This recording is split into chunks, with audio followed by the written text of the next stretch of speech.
यो homies, ये है riches CEO का पार्ट 20 एंड 21। क्योंकि पिछली बार मैंने सारे पार्ट एक साथ अपलोड कर दिया था, इसलिए कंफ्यूजन की वजह से कुछ लोग पार्ट 20 नहीं देख पाए थे, इसलिए मैंने इस वीडियो में पार्ट 20 को ऐड कर दिया। और अगर तुम पार्ट 20 देख चुके हो तो वीडियो को डायरेक्ट इस टाइम से शुरू कर सकते हो। और वीडियो शुरू करते हैं। सियोंग को परफॉर्म करते हुए देख के प्रिंसिपल काफी हैरान हो जाती है और हम सियोंग को देखते हैं जो इस टाइम पे परफॉर्म कर रहा होता है। आगे प्रिंसिपल कहती है क्या सियोंग में भी टैलेंट है इस चीज के लिए, जो सुन के अजीब सा फेस बनाते हुए मीजिन की मदर कहती है ऐसी कोई भी चीज नहीं है जो ये बच्चा ना कर सके। ये बच्चा जियोन जायहुंग की नजरों में आ चुका है, मुझे पहले से पता था। मेरा हस्बैंड जियोन जायहुंग ताइग्यूक में पहले से डिसअपॉइंटेड है। ताइग्यूक एक एवरेज बच्चा है बिना किसी खास टैलेंट के, वो सैम जियोन को संभालने के काबिल नहीं है और ताइग्यूक कोई भी चीज सही नहीं कर सकता। और जल्दी ही फाउंडर जियोन जोशिनो चेयरमैन जियोन जायहुंग उसे नजरअंदाज कर देंगे। पर मैंने खुद को कह रखा था कि सब ठीक है क्योंकि जियोन जायहुंग का एक ही बेटा है और वो है ताइग्यूक, तो आगे जाके मेरा बेटा ही सैम जियोन का मालिक बनेगा। पर तभी जो फ्यूचर में सोच रही थी वो तबाह हो गया और वो सब इस बच्चे की वजह से हुआ है, जियोन सियोंगुक। यहाँ पे सियोंग की परफॉर्मेंस को देख के मीजिन उसकी तारीफ करने लगती है और जू सियोंग कहता है बस ठीक ही था। पियानो टीचर सियोंग से पूछते हैं क्या तुमने कभी पहले पियानो लेसन्स लिए हैं, जो सुन के सियोंग अपने मन में कहता है पिछली लाइफ में हाँ, पर इस वाली में नहीं। और वो टीचर से कहता है नहीं मैंने कभी नहीं लिया, जो सुन के टीचर काफी खुश हो जाते हैं और सियोंग की तारीफ करने लगते हैं। तभी प्रिंसिपल टीचर को बुलाती है और कहती है कि हम आपस में बात कर सकते हैं। पियानो टीचर प्रिंसिपल रूम में आते हैं और कहते हैं कि आखिर आपने अचानक से मुझे क्यों बुलाया। प्रिंसिपल कहती है पहले इनसे मिलो, ये है मैडम किम मियोंगी, ये चेयरमैन की वाइफ है। पियानो टीचर मीजिन की मदर को ग्रीट करने लगते हैं और कहते हैं कि मेरे लास्ट कॉन्सर्ट में सैम जॉन ने मुझे स्पॉन्सर किया था और इस चीज के लिए मैं काफी शुक्रगुजार हूँ। पर इनकी बात काटते हुए मीजिन की मदर कहती हैं तो तुम्हें क्या लगता है उस बच्चे के बारे में, सियोंग के बारे में? उसकी परफॉर्मेंस काफी अच्छी थी। जिसपे पियानो टीचर कहते हैं हाँ आपने सही कहा, और उन्होंने कहा कि आज तक उसने कभी पियानो ठीक से सीखा भी नहीं है। उससे ऐसे देख के मुझे अपने बचपन की याद आ जाती है, वो एक जीनियस है। नहीं नहीं नहीं, वो एक ट्रू प्रोडिजी है। पियानो टीचर से ये वर्ड सुन के मीजिन की मदर और प्रिंसिपल दोनों ही हैरान हो जाते हैं, बिकॉज जो बंदा ये वर्ड्स कह रहा है वो कोई नॉर्मल आर्टिस्ट नहीं है, वो एक बहुत बड़ा स्टार है। मीजिन की मदर कहती है मैं समझ गई, और मीजिन के बारे में क्या? जिसपे पियानो टीचर कहते हैं आपका मतलब मिस मीजिन, मुझे लगता है नॉर्मल पियानो सीखना उनके लिए इतना बुरा भी नहीं होगा अगर वो इसे एक हॉबी की तरह देखे तो। इनके ये वर्ड सुन के ना प्रिंसिपल और मीजिन की मदर दोनों ही हैरान हो जाते हैं। प्रिंसिपल आके टीचर से कहती है आपने बहुत ज्यादा ही बुरा बोल दिया। मीजिन की मदर थोड़ा घबरा जाती है और अपने मन में कह रही होती है भले ही बेटा हो या बेटी, वो दोनों ही सियोंग से कंपेयर नहीं कर सकते, पर ये मेरे लिए अच्छा है। जियोन जायहुंग एक ओल्ड फैशनेट आदमी है। प्रिंसिपल पियानो टीचर को समझा रही होती है कि मीजिन इनकी ही बेटी है, जो सुन के पियानो टीचर काफी हैरान हो जाता है। खैर हम मीजिन की मदर की बातों पे वापस आते हैं। वो कहती हैं मेरे हस्बैंड को यकीन है कि कोई इमोशनल बंदा एक आर्टिस्ट जैसा कभी भी एक स्ट्रॉन्ग बिजनेसमैन नहीं बन सकता। भले ही वो उस स्टाइल को फेवर करते हैं, पर अगर वो एक आर्टिस्ट बन गया तो तुरंत उसे डिसमिस कर देंगे एक अनफिट सक्सेसर के तौर पे और अपना इंटरेस्ट लूज कर देंगे। मीजिन की मदर मुस्कुराते हुए कहती है ऑफ कोर्स किसी आर्ट में टैलेंट होना काफी अच्छी बात है, हम सबको एक साथ काम करना चाहिए उस बच्चे के टैलेंट को और भी अच्छा करने में। जिसपे पियानो टीचर एग्री करते हैं। मीजिन की मदर कहती है ठीक है फिर मैं तुम लोगों को कुछ बताना चाहती हूँ। तभी सीन शिफ्ट होता है और हम सियोंग को देखते हैं जो कि काफी थका हुआ होता है और अपने घर वापस आ चुका होता है। सियोंग की मदर कहती है तो क्या सियोंग को आज के किंडरगार्टन में मजा आया, आखिर ये सब क्या है? और उनकी नजर बहुत सारी बुक्स पे पड़ती है। सियोंग कहता है मुझे नहीं पता ये क्या है, उन्होंने कहा कि किंडरगार्टन मुझे प्रॉपर तरीके से पियानो सिखाएगा। आर्टिस्ट जो संगवुन ने मुझे खुद से ऑफर करा कि वो मुझे हर हफ्ते वीकली लेसन्स देंगे। पियानो टीचर का नाम सुन के सियोंग की मदर हैरान हो जाती है क्योंकि ये कोई मामूली आर्टिस्ट नहीं है, ये कोरिया के रिप्रेजेंटेटिव पियानिस्ट जो संगवुन है। सियोंग की मदर कहती है क्या वो फेमस आदमी जो टीवी पे आता है? मुझे लगता है कि लाइट किंडरगार्टन में ऐसा ही सब कुछ होता है, वहाँ की एजुकेशन तो बिल्कुल ही अनरियल है। सियोंग अपने मन में कह रहा होता है फिर भी मुझे अब आदत हो चुकी है इस बॉडी में टैलेंट फ्लेक्स करने की, पर ये कुछ अजीब सा लग रहा है उनका मुझे अचानक से ये सब सामान देना, एक पियानिस्ट बनना। मेरी पिछली लाइफ में भी मुझे पियानो काफी अच्छे से आता था और मुझे इसके कारण काफी सारे ऑफर्स भी आते थे पियानिस्ट बनने के, पर ये एक हॉबी बन के ही रह गई। आखिर मेरे पास एक बिजनेस एम्पायर था चलाने के लिए, पर क्योंकि ये फ्री है तो कह सकते हो मैं इसे सीखूंगा, पर मेरा पियानिस्ट बनने का कोई भी इरादा नहीं है क्योंकि मेरे पास ऑलरेडी एक बहुत बड़ा सपना है जिसे मैं पूरा करूंगा। मैं बस बहुत ज्यादा ही अच्छा हूँ, इसीलिए लोग मेरा पीछा नहीं छोड़ते करियर को लेके। एक जीनियस बनना भी इजी नहीं है। तभी यहाँ पे मिनगुक आता है। भाई ये बंदा मुझे काफी चैप्टर्स के बाद दिखा है। खैर मिनगुक कहता है भाई ये करियर क्या होता है? सियोंग मिनगुक को अपने से दूर कर देता है और कहता है कि तुम्हारा भाई अभी बिजी है मिनगुक, जाके खुद से खेलो। जिसपे मिनगुक रोने लगता है और कहता है मुझे मेरे भाई के साथ ही खेलना है। और मिनगुक का रोना सुन के सियोंग की मदर कहती है सियोंग थोड़ा टाइम इसके साथ भी बिता लो, आखिर ये तुम्हारा बहुत देर से इंतजार कर रहा था। और मजबूरन सियोंग को हाँ कहना पड़ता है, जो सुन के मिनगुक काफी खुश हो जाता है। सियोंग आगे मिनगुक को बताता है सो मिनगुक करियर पाथ का मतलब होता है जो तुम फ्यूचर में बनना चाहते हो, तुम्हें अभी से इसके बारे में सोचना चाहिए और मेहनत करनी चाहिए। मिनगुक काफी एक्साइटेड होकर कहता है मुझे भाई जैसा बनना है जब मैं बड़ा होऊंगा। सियोंग कहता है मेरे जैसा? मिनगुक कहता है हाँ बिल्कुल बड़े भाई जैसा, मैं आपको मेहनत करते हुए देखता हूँ और मैं भी ये कर सकता हूँ, मिनगुक भी ये कर सकता है। सियोंग कुछ सोचने लगता है और मिनगुक को देखते हुए अपने मन में कहता है और अब जब मैं इसकी तरफ देख रहा हूँ तो ये काफी अच्छा दिखता है और ये मेरे से भी ज्यादा क्यूट है। सियोंग कुछ ढूंढने चला जाता है और अपने मन में कह रहा होता है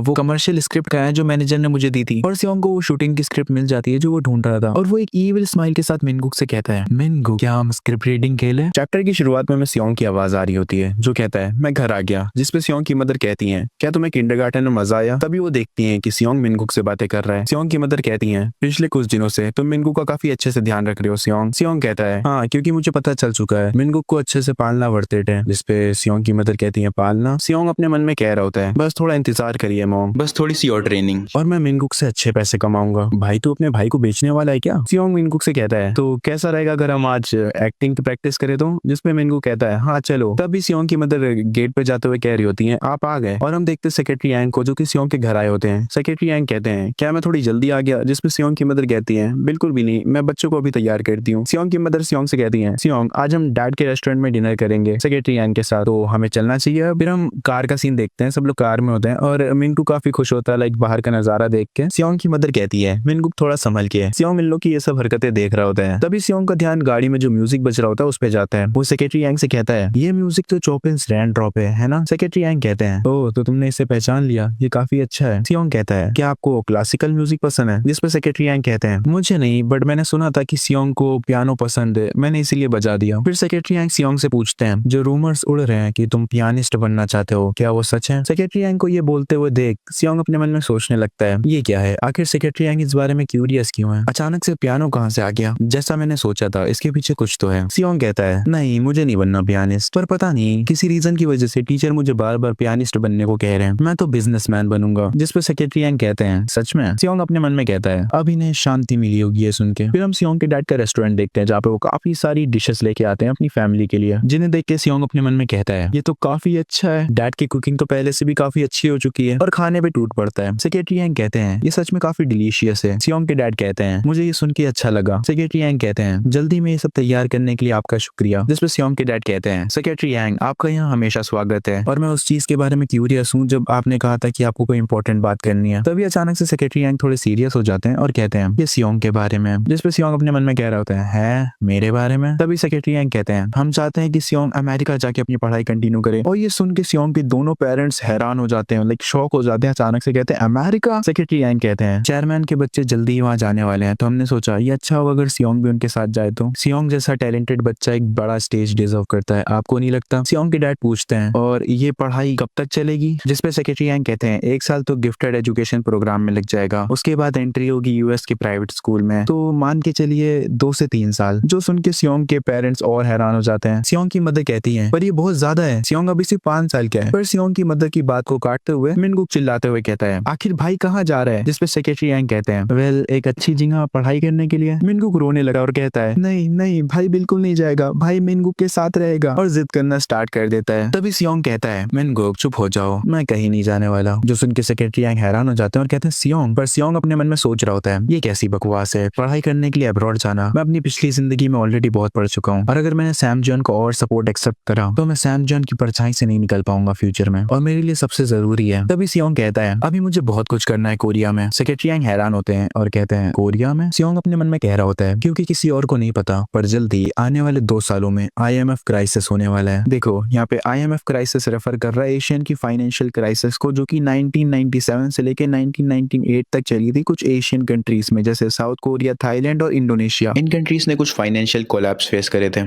खैर सियोंग की बातों पे वापस आते हैं। वो अपने मन में कह रहा होता है मुझे उस दिन के लिए दिसंबर 1997 के लिए पूरी तरीके से तैयार होना होगा। पहले तो मुझे मिनगुक को चाइल्ड एक्टर बनाना होगा ताकि मैं और पैसा निकाल पाऊं, और दूसरा मुझे अपने डैड और अपनी कंपनी का यूज करना ताकि मैं रियल स्टेट और स्टॉक्स में पैसा लगा पाऊं, क्योंकि मुझे सबको इस IMF क्राइसिस से प्रोटेक्ट करना है, इसलिए मुझे मेहनत तो करनी पड़ेगी। मेरे पास बिल्कुल भी टाइम नहीं है अब्रॉड में स्टडी करने के लिए। सियोंग सेक्रेटरी यांग से कहता है मुझे भी बहुत कुछ करना है और मुझे अपने मॉम एंड डैड के साथ भी रहना है, तो मैं नहीं जाऊंगा। जो सुन के सियोंग के डैड इमोशनल होकर रोने लगते हैं। सेक्रेटरी यांग कहते हैं पर सियोंग ये काफी बड़ी अपॉर्चुनिटी है। सियोंग की मदर कहती है आपका शुक्रिया सेक्रेटरी यांग, मुझे पता है ये काफी बड़ी अपॉर्चुनिटी है पर एक छोटे बच्चे को कुछ सालों के लिए बाहर भेजना ये थोड़ा डिफिकल्ट है। यहाँ पे मिनगुक सियोंग को पकड़ के रोने लगता है, जिसपे सियोंग कह रहा होता है अरे मैंने कहा तो मैं नहीं जाऊंगा। सेक्रेटरी यांग कहते हैं मैं समझ गया पर ये तुरंत नहीं होने वाला, इसीलिए इसके बारे में एक बार सोचिएगा। सियोंग सेक्रेटरी यांग को मुंह चिढ़ाते हुए अपने मन में कह रहा होता है मैंने कहा तो मैं नहीं जाऊंगा। सेक्रेटरी यांग कहते हैं अगर आपका माइंड चेंज होता है तो प्लीज मुझे कांटेक्ट करिएगा, और ये कहते हुए यहाँ से चले जाते हैं। फिर हमें डेट दिखाई जाती है फरवरी 1996 और हम यहाँ पे सियोंग को देखते हैं जो कि एकदम चेयरमैन जैसा लग रहा होता है और अपने भाई मिनगुक से कहता है तो फिर हमें अब जाना चाहिए। और हम मिनगुक को देखते हैं जो कि चाइल्ड एक्टर का ऑडिशन देने जा रहा होता है और यहीं पे ये चैप्टर खत्म हो जाता है। तुम्हें ये वाला चैप्टर कैसा लगा मुझे कमेंट में बताना मत भूलना।